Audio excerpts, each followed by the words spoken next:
নিয়ে আসলাম, কি বাজার করলাম সেটা তোমাদের সাথে আজকে শেয়ার করব।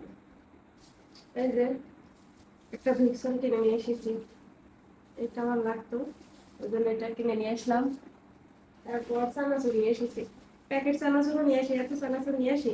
আমার ছেলে তো মানে পেট ভরে চানাচুর খাবে, চানাচুর খেয়ে আর ভাত খাবে না। ওই জন্য চানাচুর একবার নিয়ে এসে বন্ধই করে দিয়েছিলাম, আবার ভাবলাম নিয়ে যাই, প্যাকেটটাও কিনি। তারপর আবার প্যাকেটটা নিয়ে আসবো নি।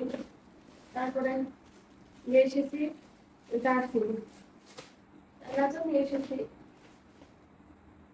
এই যে দুধ নিয়ে এসেছি, সস নিয়ে এসেছি। এটা নুডলস রান্না করার সময় লাগে, ওই জন্য সস নিয়ে এসেছি। আমার ঈশান এত খাই, এটা সেদিনই একটা নিয়ে আসলাম, আবার একটা নিয়ে এসেছি। আর এই যে এলাচের এত দাম, 420 টাকা। 100 গ্রাম 420 টাকা, 50 গ্রাম নিয়েছি। তারপর একটু সাবান নিয়ে এসেছি, আর তেল নিয়ে এসেছি 5 লিটার, লবণ নিয়ে এসেছি 1 কেজি, আর 5 কেজি নিয়ে এসেছি আটা। আর একটা ব্রাশ নিয়ে এসেছি, ব্রাশ লাগবে। তারপর এই যে এক বস্তা নিয়ে এসেছি চাল,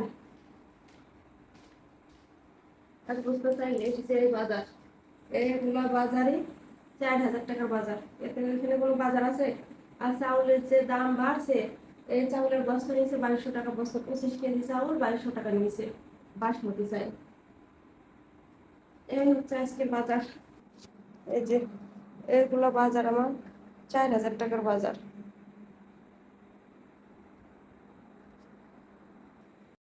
ওই বাজারগুলো এই বাজারের সাথে করছিলাম।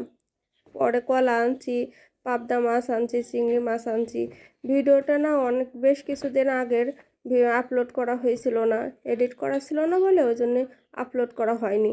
পরে ছেলে দুইটার জন্য মোরগ পোলাও আনছি, ভাবলাম দুইটা নেব, দুইটা নেওয়া হয়নি, একটাই নিয়েছি। পরে এই একটাই ওদের গরম গরম খেতে দেব, আগে মাছগুলো করে নিই, ঢেলে নিই।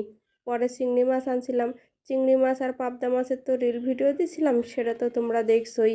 পরে চিংড়ি মাছগুলো ঢেলে নিলাম, চিংড়ি মাছ তো আর কাটবো না, ভাগ ভাগ করে ফ্রিজে রেখে দেবো। আর পাবদা মাছগুলো কেটে ধুয়ে সুন্দর করে 2 ভাগ করে রেখে দেব। তারপরে এই যে ঢেলে নিলাম, এখন ঈশানদের মোরগ পোলাওটা খেতে দেব, তারপর মাছগুলো কাটবো, তাছাড়া ঠান্ডা হয়ে যাবে। ভিডিওটি যদি ভালো লেগে থাকে একটা লাইক কমেন্ট শেয়ার করবে। তোমরা সবাই সুস্থ থেকো, ভালো থেকো। আজকের মতো ভিডিওটি এ পর্যন্ত, আল্লাহ হাফেজ।